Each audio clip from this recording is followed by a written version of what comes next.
Family welcome back to your channel women diary and this is Seema. तो आज जो है मैंने अपनी पढ़ाई की शुरुआत की थी कुछ तकरीबन 5 बजे से। और मतलब 4:30 बजे उठी थी मैं और 5 बजे से पढ़ाई स्टार्ट कर दी थी। इसलिए मॉर्निंग में आज केवल मैं जीए ही कर पाई थी। खैर क्योंकि अब जो है प्रीलिम्स के टेंटेटिव डेट आ चुकी है, तो अब मेंस के ज़्यादा मैं नहीं करूँगी।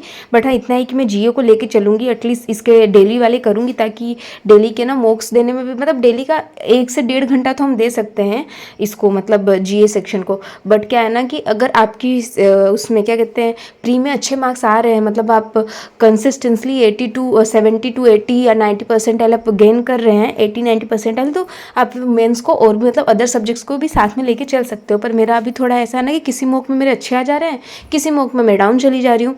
तो इसलिए मैंने सोचा है कि मैं अभी मतलब है ना, मतलब करूँगी, आई मीन 3 से 4 तारीख तक मेंस को भी करूँगी। और इसके बाद मैं क्या करूँगी ना कि केवल प्री करूँगी, बस एक जीए को लेकर रखूँगी साथ में, जिसका मैं डेली करूँगी। डेली बेसिस की जो मतलब पीडीएफ रीड करूँगी। वीडियो भी, अगर मतलब वीडियो ऐसे बैठ के नहीं देखूँगी, वीडियो क्या करूँगी ना, कुछ करते करते वीडियो देख लिया तो देख लिया, और साथ में रात में सोते वक्त उसके डेली क्विजेज लगा लूँगी। तो इतना करूँगी। तो बस आज मैंने क्या किया था कि जो वीकली पीडीएफ होती है ना, तो वो वीकली पीडीएफ के मेरे केवल कुछ एक ओबिचरी वाला था। खैर उसको मैं स्किप करना चाह रही हूँ, बट मैंने एक बार सोचा कि ठीक है पढ़ लेती हूँ। अगर ऐसा एक होता है ना कि भाई, मतलब मेरा ऐसा है कि क्वांट मेरा थोड़ा सा ऐसा है कि उतना अच्छी नहीं है क्वांट, तो इसको थोड़ा सा लेके चलो। तो मैंने कहा चलो ठीक है, थोड़ा बहुत देख लेते हैं। मतलब बाकी सब वीक में मैंने ऐसे ही किया है, इतना कुछ बहुत ज़्यादा उसमें दिमाग नहीं खपाया है। बट हाँ, एक बार रीडिंग के लिए पढ़ लिया कि अगर बाई चांस अगर आ जाता है तो हो सकता है, तो मतलब कर लूँ उसको टिक में। और इसके बाद में जो है वीडियो लेक्चर ले रही थी। वीडियो लेक्चर से जितना मुझे समझ में आता है, जिस तरीके से, उससे मैं क्या करती हूँ, अपने देख सकते हो कि अपने पोर्शंस, अपने जो है नोट्स रेडी करती हूँ। उसके बाद चले गए थे काम वाम करने के लिए, क्योंकि आज घर की पूरी डीप क्लीनिंग करनी थी। तो इसमें ना बहुत टाइम लग गया था। और अराउंड 12 बजे जो है मैं वापस पढ़ने के लिए गई थी। अब इसके बाद ना मैं आई थी एनालिसिस करने के लिए, क्योंकि मेरे पास एनालिसिस करने का रह रहा था। अभी मैंने गाइडली का दिया है, उसका भी मुझे करना, अभी मैंने किया नहीं है, उसका करना है। और उससे पहले ना, तब तक इसका जो उससे पहले टेक्स्ट बुक का चल रहा था, तो इसका सॉल्यूशन आ गया है। इसमें मेरे 56 मार्क्स आए थे, मैंने आप लोग के साथ शेयर किया था। इस पर परसेंटाइल बहुत डाउन गई है मेरी, अराउंड 49.34 परसेंटाइल, बहुत कम आई मेरी परसेंटाइल। और तो बस अभी देख रही हूँ इसमें मैंने क्या क्या गलती की है। मैंने इसमें मेरे ना सबसे ज़्यादा मार्क्स किसमें गए हैं यार, मतलब इंग्लिश में काफ़ी ज़्यादा माइनस मार्किंग हुई। जिस टेस्ट में मेरा इंग्लिश अच्छा चला जाता है ना, उसमें मेरा परसेंटाइल अपने आप बूस्ट हो जाता है, अदरवाइज़ फिर प्रॉब्लम हो जाती है।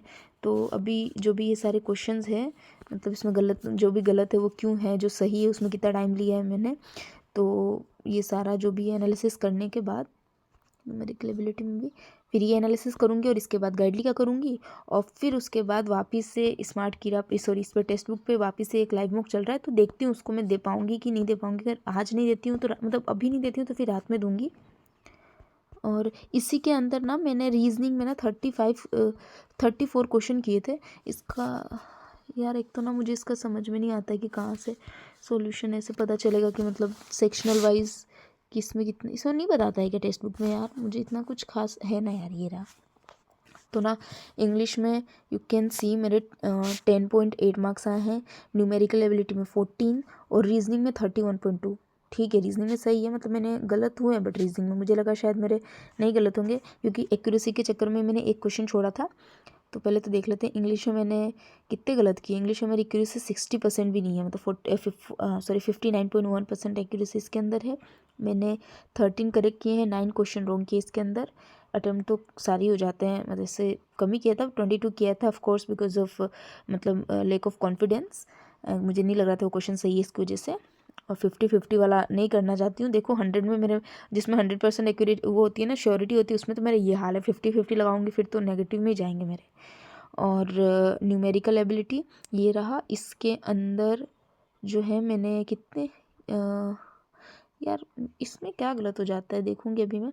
तो क्वांट में भी मेरे 4 गलत हो गए हैं और 15 सही हैं। मार्क्स मेरे आए 19। एंड रीजनिंग में चलो ठीक है, रीजनिंग में एक्यूरेसी 91.4% है। इसमें मैंने 32 करेक्ट किए, जैसा मैंने आपको बताया। मैंने इसमें 35 हाँ मैंने पूरा अटेम्प्ट किया था इसके अंदर, आई थिंक, हाँ। और मेरे 32 जो हैं इसमें राइट हैं और 3 गलत हैं। मार्क्स मेरे आए 35। तो ठीक है, इसका एनालिसिस करती हूँ और उसके बाद देखती हूँ कि मुझे क्या करना है। तो यहाँ पे जो है मैंने एक मतलब मॉक दिया है, और ये मॉक अब गाइडली का है। गाइडली पे ना मैंने प्लेटेनियम उनका जो है वो परचेस कर रखा है, और इस पर ना एक नया ये स्टार्टर मॉक करके दे रखा है। तो उसका मैंने फर्स्ट वाला आपको मैं दिखा देती हूँ, 1 मिनट रुको। ये सेक्शनल नहीं, स्टार्टर है ना। तो स्टार्टर मॉक था फर्स्ट, इसका मैंने दिया है अभी, जो कि मैंने अटेम्प्ट किया, और इसमें मेरे मार्क्स आए 70.75। और अगर मैं इसको आपको सेक्शनल अगर आपको बताऊं तो पहले इसमें ना जब मैंने स्टार्ट किया ना, मतलब इसको जब ओपन किया टेस्ट, तो इसमें ना सबसे पहले रीजनिंग आ गया। तो मतलब मुझे थोड़ा सा, तो क्योंकि अपनी आदत हो चुकी है ना कि अब डायरेक्टली अपन क्या करते हैं, मतलब इंग्लिश, क्योंकि बाकी जिसमें भी देती हूँ ना टेक्स्ट बुक या फिर किसी लाइव मॉक में भी, तो पहले इंग्लिश ही आता है। तो फिर रीजनिंग आ गया, तो फिर मुझे ना एकदम से लगा कि अरे ये वो है क्या, मतलब क्योंकि पहले पहले उसका वो आया था, पजल आया था, तो मुझे लगा ये क्या कुछ वो है आरसी वगैरह। फिर मैंने कहा नहीं यार, ये तो रीजनिंग सेक्शन खुला है, तो ठीक है उसका अटेम्प्ट किया। और इसमें मैंने 34 क्वेश्चन अटेम्प्ट किए थे, पाँच पाँच गलत हो गए। और मुझे पता चल यार, 2 गलत ना मुझे लग रहा है कि वो डायरेक्शन सेंस के गलत है, कि शायद वो, क्योंकि ना उसका 3 क्वेश्चन थे, 2 मैंने कर लिया, एक का मेरे से किसी ऑप्शन मैच ही नहीं हो रहा था। फिर मैंने सोचा कि जो मैंने मार्क किया उसको मैं हटा दूँ क्या, फिर मैंने कहा चलो छोड़ो, हटाओ जो भी है। तो इसमें 5 गलत हो गए, अभी देखूँगी कौन से हुए हैं। एंड इसमें मार्क्स आए मेरे 29। फिर उसके बाद इंग्लिश का सेक्शन खुला, जिसमें मैंने 24 अटैम्प्ट किए हैं, 8 क्वेश्चन गलत हो गए हैं, 8 क्वेश्चन अकेले इंग्लिश में गलत हो गए हैं। और जो है मेरे 16 सही हुए हैं, मार्क्स 14 आए हैं। इसमें भी रीजनिंग वाले में मार्क्स, हाँ देखो रीजनिंग में मार्क्स तो नीचे है ना भाई, रीजनिंग, क्योंकि देखो ये क्या थोड़ा न्यू है मेरे लिए, इसलिए मुझे पता नहीं है इसमें। तो देखो मार्क्स इधर दे रखा है, 29 मैंने करेक्ट किया है, 5 रॉन्ग किए हैं, एक्यूरेसी 85% है, एंड 27.75 रीजनिंग में आया है। एंड इंग्लिश में वही है, 16 करेक्ट है, 8 रॉन्ग है, 14 मार्क्स आए हैं इंग्लिश में। न्यूमेरिकल एबिलिटी में 100% एक्यूरेसी है, चलो ठीक है। इसमें मैंने 29 अटैम्प्ट किए हैं, एंड 29 के 29 मेरे पूरे ठीक है, मार्क्स आए मेरे 29। रीजनिंग एबिलिटी ठीक है इस सब में से। तो ओवरऑल मिला के जो मेरे मार्क्स है 70.75 आए हैं। और सॉल्यूशन देखो मैं आपको दिखाऊँ ना, तो पता है आपको इन सब का, तो ठीक है छोड़ो, मुझे जो भी एक बार मैं ना अगर आपको ले चलूँ अपने किस में, कहाँ गया, हाँ यहाँ से सेक्शन आएगा न्यूमेरिकल एबिलिटी में। तो आपको पता है गाइस, ये सब करने के बाद ना मेरे पास टाइम रह रहा था 3-3.5 मिनट का, और मैं इस 3-3.5 मिनट में ये सारे क्वेश्चन मैं कर लेती ईजी। अच्छा ये वाला क्वेश्चन मैं छोड़, हाँ ये भी मैंने इस पर ध्यान नहीं दिया। ये सारे क्वेश्चन थे जो कि मैंने कौन से छोड़े थे, अरिथमेटिक के जो थे, और बाकी ये सारे जो थे अरिथमेटिक के, कितने 3 या 4 क्वेश्चन मैंने अटेम्प्ट किए अरिथमेटिक के क्वेश्चन ये वाले। पर ये सारे पता है आपको क्वेश्चन मैंने कौन से छोड़े, क्योंकि इनको मैंने अभी तक मतलब मैंने ना किसी मॉक में ये सारे अटेम्प्ट ही नहीं किया है। मेरे ना इतने जा ही नहीं पाती थी मैं, और मेरा टाइम रह जाता था। पर क्योंकि मैंने अभी कुछ दिन में ना मिनी मॉक्स क्विजेज ये सब बहुत लगा रही, तो मुझे उसका कहीं ना कहीं इधर इफेक्ट दिखा है, बेनिफिट है मेरे लिए। बट बात ये शायद मुझसे हो जाता, पर मैंने देखा पता नहीं क्यों किया नहीं। और ये सारे क्वेश्चन है ना, मैंने इन सब क्वेश्चन में मुझे बहुत कन्फ्यूज़न रहता है, तो इसलिए वैसे डाउन ये 2 क्वेश्चन मैंने जान के छोड़ा है, मैं मतलब हड़बड़ी में कि चलो ठीक है नहीं हो रहा है, अदरवाइज़ ये रेशो वाला हो जाता है, और डाउन स्ट्रीम ये वाला स्ट्रीम वाला मेरे से हो जाता है। बट फिर ये सिंपल इंटरेस्ट एंड मतलब कंपाउंड इंटरेस्ट, इन सब में मुझे कन्फ्यूज़न रहता है। साथ में ये मेंसुरेशन वाला चैप्टर का था, मेंसुरेशन सॉरी यार क्या प्रोनाउंस कर रही हूँ, मेंसुरेशन है ना, मेंसुरेशन वाला जो चैप्टर है ना गाइज, इसको मैंने बिल्कुल ही छोड़ दिया है। क्योंकि ना इसके मुझे ऐसा लगता है कि इसमें क्या होता है ना कि बहुत ज़्यादा कैलकुलेशन होता है, फिर आपको याद करना पड़ता है, मतलब फॉर्मूलाज वगैरह। तो इसलिए ना मुझे बहुत ऐसा नहीं इंटरेस्ट ही नहीं आता इसमें, इसलिए ये वाला चैप्टर तो मैंने स्टार्टिंग से छोड़ के ही चल रही हूँ। मेंसुरेशन तो मैंने ये आया भी है तो करने का कोई सेंस था नहीं। और फिर ये एवरेज वेट वाला था, इसको मैंने ट्राई किया, बट नहीं हुआ मुझसे। तो इसीलिए अदरवाइज़ अगर मेरी ना अरिथमेटिक पे अगर स्पीड रहती, स्पीड तो क्या मतलब अरिथमेटिक पे अगर मेरी पकड़ रहती ना, तो ये सारे के सारे क्वेश्चन डुएबल थे। अगर आप में से किसी ने ना ये वाला लिया है और दिया है ये स्टार्टर मॉक, तो मुझे बताना कि ये रियल में ये जो न्यूमेरिकल एबिलिटी यानी क्वांट का जो सेक्शन था वो इतना इजी था कि ये सब कुछ करने के बाद ही बस टाइम बच गया था, या फिर थी मेरी स्पीड मतलब थोड़ी सी इन सब में ठीक। तो ये तो हो गया इसका। एंड रीजनिंग में मैं बोल ही रही थी ना 6, इसमें एक क्या गलत हो गया, अच्छा ये तो दोनों सही था, तो फिर ये वाला मेरा आंसर क्यों नहीं आ रहा था, एक ये शायद मैंने गलत बनाया था। देखो इसमें भी ना कुछ लापरवाही से गलत हुआ है, क्योंकि बाकी सब कुछ ठीक है। अच्छा इसमें शायद मैंने 2 नहीं, हाँ अलग है ना, इसमें कुछ लापरवाही से गलत है बिकॉज बाकी सारे तो ठीक है, यही वाला कैसे गलत हो सकता है एक, तो ये मैंने कुछ गलती की है। और इसमें क्या था, मोर देन 5 तो था ना, 5 ही थे क्या, मैंने मोर देन 5 कर दिया। और अभी ये सारा देखा ही था कि मुझे अभी 2 प्लेटफॉर्म के करने हैं एनालिसिस। तब तक मैंने देखा कि मतलब ऐसे चेक कर रही थी कि इसका भी आ गया, तो देख सकते हो कि प्रैक्टिस मोड पे जो लाइव चल रहा था उसका भी आ चुका है रिज़ल्ट। और यार मुझे नहीं था कि इतने, मतलब मेरे 80 मार्क्स भी नहीं थे, 78.25 था और इसमें मेरे 92.64 परसेंटाइल बना है, मतलब फर्स्ट टाइम 90 क्रॉस हुआ है, मतलब अच्छा परसेंटाइल है यार, अच्छा परसेंटाइल बना है मेरा। और एक्यूरेसी इसके अंदर आप देख सकते हो 88 था इंग्लिश में। अगर आई थिंक, हाँ ये तो मैंने आपको मेरे पहले वीडियोस में बताया है कि मेरे किस सब्जेक्ट में कितने मार्क्स आए, बट हाँ परसेंटाइल बहुत सही बनी है। तो इसमें इसका भी मुझे एनालिसिस करना है। खैर इसका एनालिसिस करने के लिए मुझे कुछ ज़्यादा टाइम लगेगा नहीं, तो इसके ज़्यादा क्वेश्चन मैंने छोड़े नहीं थे, ज़्यादा रॉन्ग भी नहीं हुए हैं, ठीक है। तो बस